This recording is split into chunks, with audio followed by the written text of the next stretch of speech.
I read the book The Kill Order by James Dashner. This book is about a group of 4 survivors, Mark, Alec, Trina, and Lana, who are trying to figure out why and who set off this terrible disease called the flare. They set off on an adventure to find out, but on the way they find this little girl named Dee Dee who is immune to the flare. After that, their main objective is to try to get them to the people who can formulate a cure for the flare. The author, James Dashner, has always wanted to be a writer since he was a boy. Along with the Maze Runner series, he has written the Infinity Rings series, the 13th Reality series, the Jimmy Fincher series, and the Morality Doctrines series. His main inspirations for the Maze Runner series were the books Ender's Game and The Lord of the Flies. I think the title, The Kill Order, relates to the disease the PFC releases called the flare that causes people to go insane. My first literary element is imagery on page 137. Intense heat pulsed across his body as he ran, sweltering wind from the left, cooler air from the right. His clothes were so hot against his skin they felt as if they might combust at any second, even though they were drenched in sweat.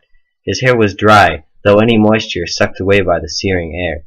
He imagined the follicles on the cusp of drying out and falling to the ground like pine needles, and his eyes, they felt as if they were being baked in their sockets. He squinted and rubbed them, tried to force tears, but there was nothing. This is imagery because it makes the reader feel as if they are almost there with him running through the fire. My second literary element in this book is theme on page 286. You seem familiar, but there's too much in my head. We just need to get the girl. She's immune. I know it. We need to get her to the people who matter before we're all too insane to try.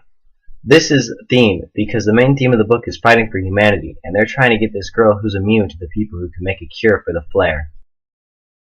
One example is that the people in the book The Kill Order are struggling with the virus the flare, just like the people in Africa are struggling currently with the virus Ebola. Another real-life example is that you could link the people infected with the flare to terrorist groups like Al-Qaeda in real life. They threaten to kill you if you defy them or go against their ways. I gave my book a 4.5 out of 5-star rating because I really liked all the action in the book and it had me hooked from the very beginning. I had read all the other books in the Maze Runner series, but I totally wasn't expecting what was going to happen in this book. I would recommend this book to people who like action and suspense as opposed to people who like character development. It's good for the people who like action and suspense because it has really well written action scenes, and also it leaves you at the edge of your seat at the end of every chapter wondering what's going to happen next.